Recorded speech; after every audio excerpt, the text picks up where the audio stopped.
Hey guys, I'm Trak and today I'm here with Kyle MacDonald and we're going to be talking about social anxiety. Kyle, do you want to introduce yourself and what you do with your work? Yeah, sure. So I'm a psychotherapist in private practice here in Auckland, New Zealand, and I've put together a website called overcomingsocialanxiety.com, which is all about helping people overcome their shyness and social anxiety and live a better life and achieve the goals they want from life. So what do you normally see when you have clients who are guys who have sex with other guys? Well, I mean, I think that anybody who has struggled with their sexuality probably has some understanding of how difficult it can be to figure out all of that stuff if you're also struggling with anxiety. And it's a bit chicken and egg really, which comes first, the struggle with sexuality and figuring out who you are versus actually going out into the world and feeling comfortable and confident, meeting people and socialising. So I think that obviously the combination of those two things can be really tricky for people to figure out. So could you tell us more about what social anxiety is from a psychotherapy point of view? Sure. So technically social anxiety is a psychiatric diagnosis, so that means that for someone to reach the diagnosis they have to be affected by social anxiety all across their life, relationships, work, social, and what we often find is that people are really struggling with it. They've got one area of their life which they just can't move forward in, relationships, work, and when it's really severe sometimes people can't even leave their house.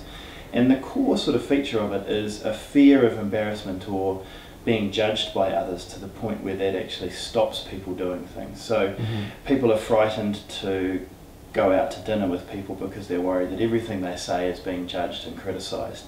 And that might be purely, if you like, in their own mind, but often then their mind jumps onto any aspect of things that are negative as sort of proof that this is what people think of them. Sure. And one of the other key things with social anxiety is that people know this is happening. So when they're out of those situations, they can sit back and go, this is ridiculous, I can't believe I think this way, but as soon as they're in the situation, the anxiety takes over and they sort of freeze. Sure, so it's quite central around that fear of judgment, and it's quite throughout a person's life rather than just one aspect. Yeah, and when it's really severe it can be anything from having a conversation with someone to even just walking into a shop to even just walking down the street. But often what you find is that people have areas that they struggle with. So when people end up on my couch, they might be okay at work, they might be okay in their family, but they can't start relationships, they can't meet people, for instance. Sure. So how do you navigate that with someone? What sort of tools do you give them to move forward with working through that anxiety? Well, the first and most important thing is to give them some sort of understanding. I mean, often people turn up and they just sort of think they've gone a bit mad. Sure, yeah. Well, they think they're really shy and they just need to get over it. Yeah. But actually helping them understand that this is sort of normal, that this is something that people struggle with, and actually not only is it normal, it's in most Western countries it's the second or third most common diagnosis after depression and alcoholism. So it's really common and increasingly common.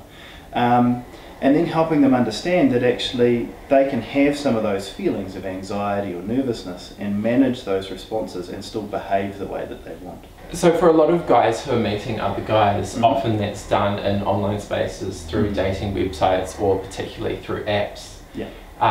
What sort of tools do you give people for using those kind of spaces? Because they're quite similar to real life dating, but they're also very different because of that anonymity that can come with it. Yeah, it's interesting. I think of them as identical but amplified. So, sure. You know, the way that people are in those spaces is not often very different, but just bigger, because we feel freer to sort of express ourselves. But I think that they can be a great tool for people with social anxiety, but there are some traps and some pitfalls. So the most obvious one is that it can become, rather than a means to an end, it becomes the end. So what I mean by that is that the pleasure obtained from sort of flicking through profiles on Tinder or Grindr can be where people get stuck. They never actually transition from meeting someone to meeting them offline. And similar with dating sites. So what I often talk to people about is the idea that with any anxiety you've got to start slowly, but just like fitness you've got to keep moving forward and keep pushing that envelope as to what you're comfortable with. And you can use online dating and apps as a great way to do that, as long as you're just gently pushing yourself to the next step. And often people feel like they sort of have to jump in the deep end. Yeah. You know, right, I'm going to do this, I'm going to meet someone tonight, and I'm going to get laid, and I'm going to go out there and have a great time. Yeah. But actually they freak out at the point when they actually have to walk out of the house or get in the car and then feel like a failure. So it's important to pace yourself and to do it in a realistic way. Sure, especially when it's quite a highly sexualized environment. Yeah. A lot of the time, particularly for gay and bisexual guys on these spaces. Yeah.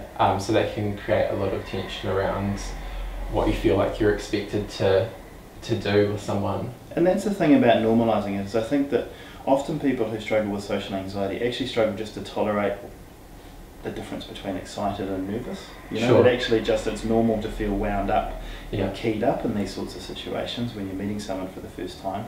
But to learn to tolerate those feelings and be comfortable rather than freaking out once you start to notice your heart rate going up and your palms getting sweaty, all those normal sort of things we Yeah. expect.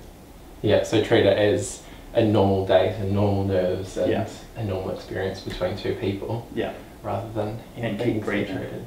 Keep breathing. It's very important to keep breathing. So how much of a problem is social anxiety for gay and bisexual guys, and how much do we sort of know about it? What impact does it have? Well, it's interesting because, as I'm sure you're familiar with, most, if not all of the sort of diagnoses, depression, alcohol and drug addictions and social anxiety are all higher in gay and bisexual populations. And I think we see this, there's lots of theories about this. One of the ideas is that actually just being a minority group makes everything more difficult psychologically. Sure. But I think it makes sense from the point of view of social anxiety because actually dealing with being out and dealing with the idea of being judged is actually a reality in our society still. It's obviously less than it was, but it's still very much a reality. So we know that social anxiety rates are higher for gay men, and we also know that if gay men suffer from social anxiety, they're at higher risk of making impulsive decisions and not having, for instance, good sexual practices and using condoms and so on. So it is actually a really serious problem when we look at it from the wider health perspective, that if people aren't feeling confident in social situations, they can put themselves in really risky situations. Yeah, for sure.